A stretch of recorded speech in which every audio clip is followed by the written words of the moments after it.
సరే నేను గంభీరంగా మౌనంగా చూస్తున్నా. నేను కొడితే వట్టి కొట్టు నాకు అలవాట్లేదు కదా. చూద్దాము.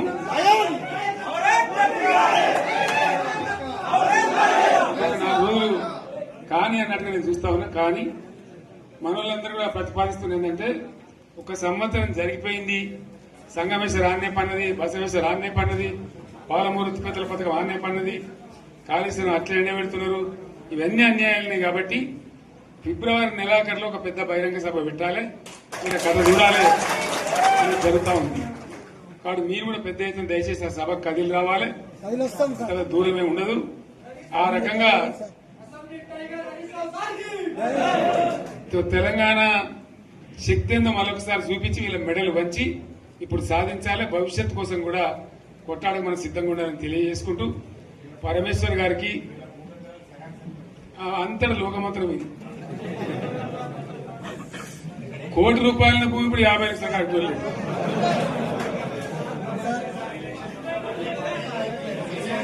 ఈ ఒక్కని బాధ ఒక ఆయన వచ్చింది, మన ఒక ఆయన ఒక 10 మంది వచ్చారు హైదరాబాద్కి. అందులోకి 2 ముస్లిం సోదరులు వచ్చారు. साहब सोब तबाह हो गया, इफलासी मुफलसी बच्चे क्या दबे होगा. तुम्हारा क्या हुआ बहन, तुम्हारा क्या हुआ, तुम हैदराबाद में तुम लोग हैं. मेरा कारोबार है साहब, मेरा छोटा मोटा कारोबार है, होटल भी है, 70% गिर गया. हर कोई पूछ रहे, हर कोई केसीआर को याद कर रहा है सामान. వాళ్ళు మాట్లాడుతున్నారు. ఎక్కడ ప్రతి ఒక్కరు భూముల ధరలు పోయినాయి, మన్ను పోయినాయి, మసాలా అన్ని పోయినాయి.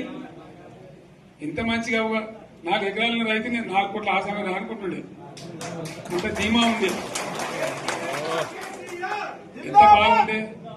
హైదరాబాద్ నుంచి అడిగితే కూడా వచ్చి మనం ఇయ్యకపోదాం భూములు, డిమాండ్ పెరగానని. అంత బ్రహ్మాండంగా మారుమూల ప్రాంతంలో కూడా 40 లక్షలు 50 లక్షలు ఎకరానికి ఉండే. అటువంటిది సగానికి సగం పడిపోయి మొత్తం నాశనం చేశాం. వీళ్ళు ఇట్లే వదిలిపెడితే ఇంకింత నాశనం అవుతుంది. కాబట్టి మనం కొట్లాడాల్సిందే. నేను ఇంకొక మాట మీకు చెప్తా. ఎలక్షన్లలో నేను మస్తుగా చూసిన 50 ఏళ్లలో పార్టీలు గెలితే ఓడితాయి. ఇంత మాయలు ఏడాది లోపలనే కాంగ్రెస్ పార్టీ దొరికితే కొడతాం రానంత గొప్ప.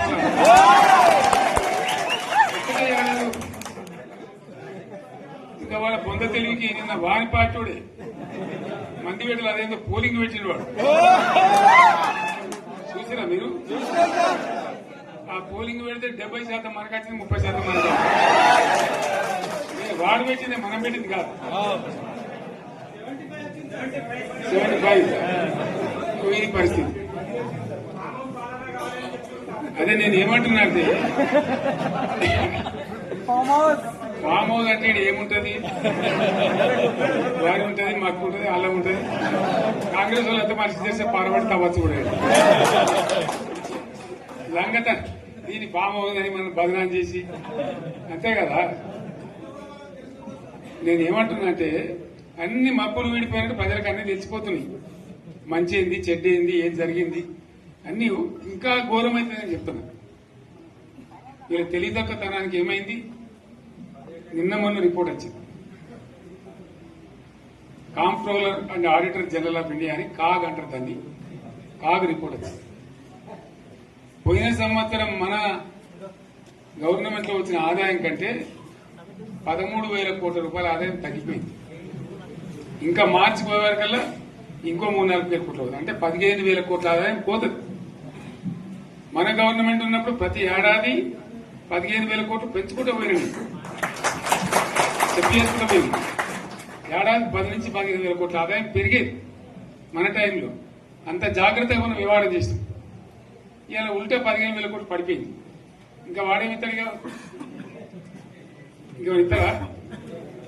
ఇంకో 4-5 నెలలైతే జీతాలే కష్టమైంది. దొడ్డు అందరు పెండింగ్ పెట్టి రిటైర్ అయిన దొరుకుతలు పైసలు మీరు చూస్తారు కదా పేపర్లలో. సో ఆ విధంగా రాష్ట్ర ఆర్థిక పరిస్థితిని కూడా దివాలా తీయించారు. వాళ్ళతోనేం కాదు, 100కు 100% ఇప్పటికే ప్రజల నిర్ణయానికి వచ్చిండ్రు. డెఫినెట్ గా రాబోయే గవర్నమెంట్ మనదే అని అనుమానం కూడా అవసరం లేదు.